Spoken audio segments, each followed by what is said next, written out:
A very warm welcome to viewers in Uyo, the Akwa State capital, and from around the world. This is Worldview. My name is Xavier Robert, and on our top stories today, United States announces $325 million as new arms aid for Ukraine. Former U.S. President Donald Trump defiant after pleading not guilty in classified documents case. Dozens killed as migrant boat capsizes off Greece. Details of these stories and more in a moment.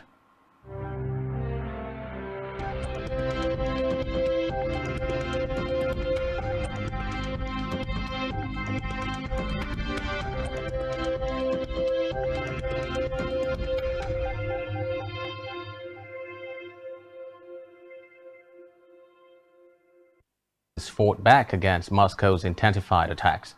Ukraine's Air Force said Russia fired 4 caliber missiles on southern port city Odessa from a ship in the Black Sea, with air defenses shooting down 3 of them. The head of the region's military administration, Oleg Kepar, said on Telegram that one of the missiles hit a food. Meanwhile, Russian strikes early yesterday on the hometown of Ukraine President Volodymyr. The strikes overnight hit multiple sites and smashed into a 5-story strewn with debris. The head of the city's military administration, Alexander, hospitals in medium, serious, and very serious condition, adding that rescue operation assistance package for Ukraine as Kiev's troops battle Russian forces in a recently launched counter-U.S. and equipment. He also said it includes critical defense capabilities, additional munition equipment. The Pentagon said the package provides key capabilities to aid Ukraine civilians and critical infrastructure. Now, Russian President Vladimir Putin of war correspondence, he said that Kiev's losses were approaching a catastrophic failing. Now, away from that, former U.S. President Donald Trump has pleaded not guilty. Trump is the first U.S. president, current or former, to be hit with arrest supporters. Against the backdrop of American flags, Trump, who is the front runner for the classified documents, but had not had a chance to go through all the boxes. He said he followed former rival Hillary Clinton.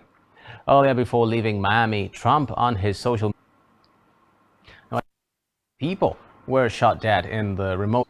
Officials said today that Manipur saw days of deadly clashes in May, prompted by the resulting unrest, and during which mobs raided police stations. Balak Regiona told newsmen that unidentified gunmen stormed Kamenlug village on the outs, adding that 9 persons, including a woman, was killed during the firing. Reports say that 3 other people were injured when a van tried to mow them down. Kenya's President William Ruto has expressed his country's commitment to a face-to-face meeting since 15th April between the army, led by Army Chief Fatah al-Burhan, and the leaders would, in the next 3 weeks, meet to begin the process of an inclusive national dialogue since the conflict began. In a separate development, human rights watch the Republic of Congo, who were then buried in mass graves. It says November and April. Meanwhile, Rwanda has denied backing the M2 to get help from the UN and African Union to conduct proper. Migrants have drowned, and more than 100 have been rescued after the unclear how many people were on the boat when it sank about 50 miles southwest of on board. Greece's Coast Guard said the boat was spotted in international any help, in that no one on board were wearing life jackets, but just with strong winds. The boat was reportedly en route to Italy from Libya. They loaned Tunisia over €1 billion to help develop its battered economy.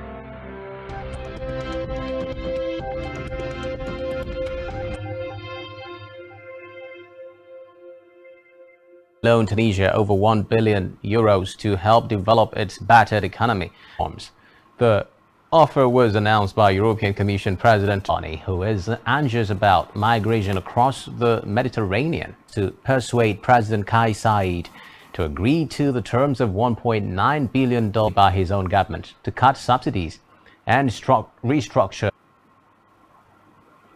Now, Italy is marking the death of a cruise singer who led Italy with no prior political experience, built a media cathedral.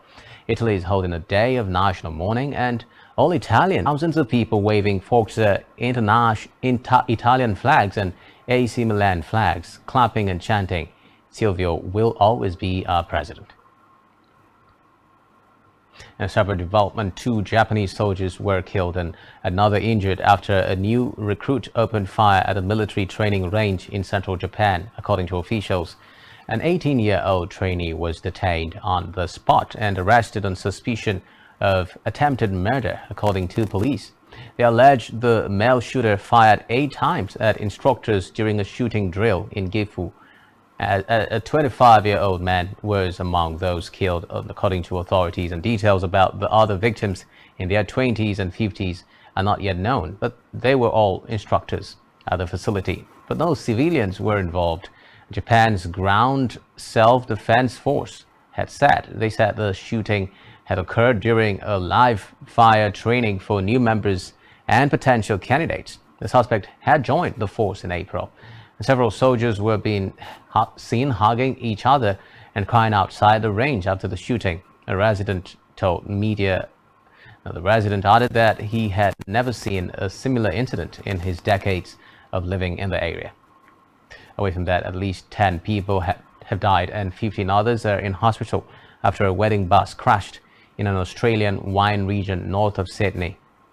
The passengers were returning from a wedding at a winery on Sunday night in the Hunter Valley when their coach overturned near the town of Greta.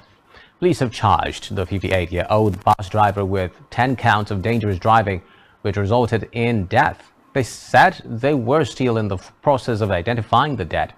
The newlyweds were not reported to be on the bus which crashed in the state of New South Wales. The driver, who is from the town of Maitland, north of Sydney, has been refused gender-based uniform rules, allowing male employees to wear makeup and have long hair. An Australian trade union called on Qantas to move its uniform policy, along with being able to wear flat shoes. Both women and men will be allowed. Attendants can have long hair if it is worn in a pointer, and torture of her 12-year-old son after locking him in a space and starving him.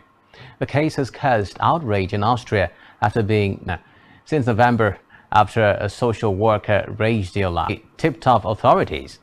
The malnourished boy had a body temperature of just Schlager, police spokesman of Lower Austria province told media. Doused her son with cold water several times a day while opening the apartment. Point of view, he is still devastated. The Supreme Court expected to continue until late summer, when a decision over an indictment will be made. And subscribe to our YouTube channel, all of which you can find on our website, Spectrum TV. Do enjoy the rest of your day. Bye for now.